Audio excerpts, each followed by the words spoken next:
I've never had any private tutors or attended any language school, but now I'm 25 years old and I speak 4 languages. If you are struggling to learn English or any other language, my experience will probably be useful for you, so you can apply my tricks to learn foreign languages faster, more efficiently and without throwing any money away. So let's not waste time anymore and get down to business. A lot of teachers on YouTube and generally on the internet say that in order to learn foreign languages you have to pay. But I say that it's not necessary at all, and I am ready to show this on my own example. I was born in Russia, and in Russia it's not a very common thing to learn foreign languages. Of course, there are some language classes at school, but very few students take them seriously. So the majority of people in Russia speak only one language, which is Russian. And until the age of 6, I also spoke only my native language, but then my parents made an important decision. They understood that languages were vital for their son's personal growth,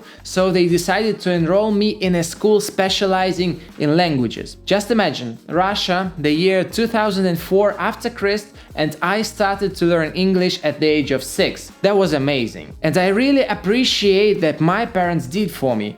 Mom and Dad, if you are watching this video, I know you are, thank you so much. So at the age of 6, I started to learn my first foreign language, and I have continued learning it till now. I know my English isn't perfect. If you are a native speaker, you might notice some Slavic accent or something, but it doesn't really matter. I speak English and you understand what I'm saying, and it's already perfectly fine, right? As it was a school specialized in languages, at the 8th grade the second foreign language was added, and it was French. Frankly speaking, I love French not only because of the way the language sounds, but also because of French culture. When I was at school, obviously I had no opportunity to travel to France.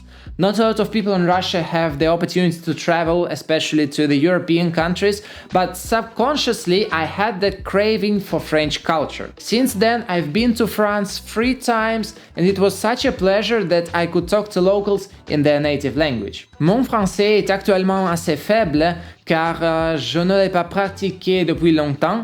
Donc, je ne peux pas dire grand-chose à part des phrases comme « Comment ça va ?» et « J'ai 25 ans », mais j'aime beaucoup parler français. At the age of 17, like many other students, I had to choose my future career, and obviously I wanted something related to languages, probably history, geography, politics, something like that. And to enter the university, I needed to pass the Unified States exam, which is a common practice after school. So I took the exam, and depending on the number of points I scored, I could opt for one or the other specialization. I took only 3 subjects, which were Russian, English and history.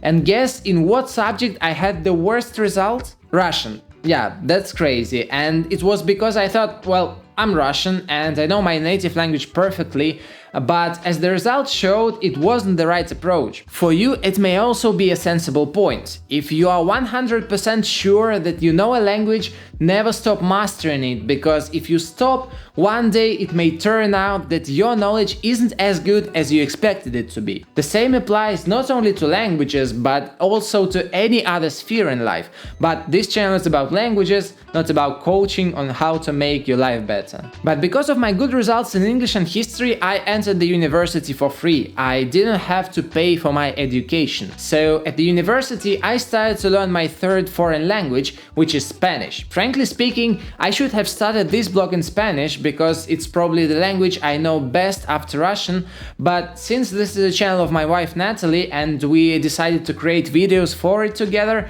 here I'm talking to you in English. I think my Spanish is a little bit better than my English because I just had more practice. Several years ago, I volunteered in Spain in an avocado land near Valencia, and it was a great experience. I worked on the farm and practiced my Spanish with the landowner, his family, and other locals. And after that, I went to Spain 3 more times, but so far I have never been to an English-speaking country. Besides, I did not spend a lot of money on my travels, because if you remember the name of this video, it is how I learned 4 languages spending no money. It's not a clickbait, I really spent almost no money on learning languages. Y bueno, antes de darte unos consejos sobre cómo lograr los mismos resultados y cómo aprender 4, 5, 6 o cuántos cuantas quieras lenguas, sin gastar nada, te quiero decir un par de frases en español. Creo que hay muchas personas que ven este vídeo desde España o países de América Latina, así que siéntanse cómodos de dejar un comentario.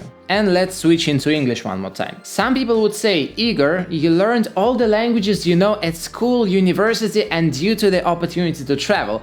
And in fact, that's true, but let me explain everything a little bit. The first and the most fundamental decision was made by my parents when they chose the right school. If it were not for that decision, more likely I would not be able to speak even one foreign language. Some people may say that it's pure luck because at the age of 6 you cannot make deliberate decisions. And yeah, it was totally due to my parents' merit.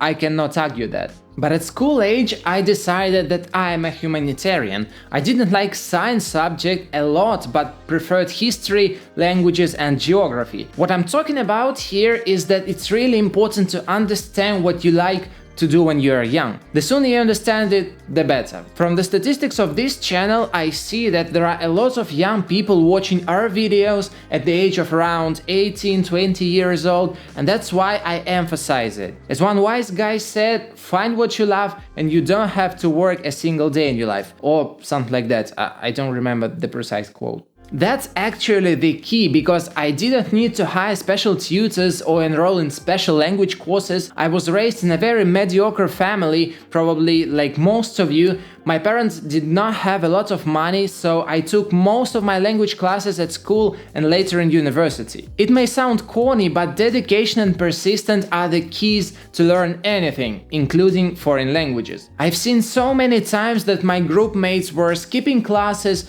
doing homework just to spare the time for other activities and cheating at the exams, but finally they all had to keep up with the rest of the group taking paid classes. So if life gives you an opportunity to study for free, you cannot neglect it. We all live in different countries and have different circumstances, but probably you have at least free school education and probably even higher education as well. Don't waste this precious opportunity to study, because not only time is money, but knowledge is also money. And now about traveling. Some people might think that traveling is always expensive, and as long as one cannot afford it, he or she finds a decent excuse, like, I don't have enough money to travel, it's not for me, let the millionaires travel on their gorgeous yachts, but I don't have that much money. And I totally disagree with that idea, because you don't necessarily need to have $1 million in your bank account to travel. There are tons of ways to travel on a low budget and even travel and at the same time earn money. Before my trip to Spain, I found a family with that avocado land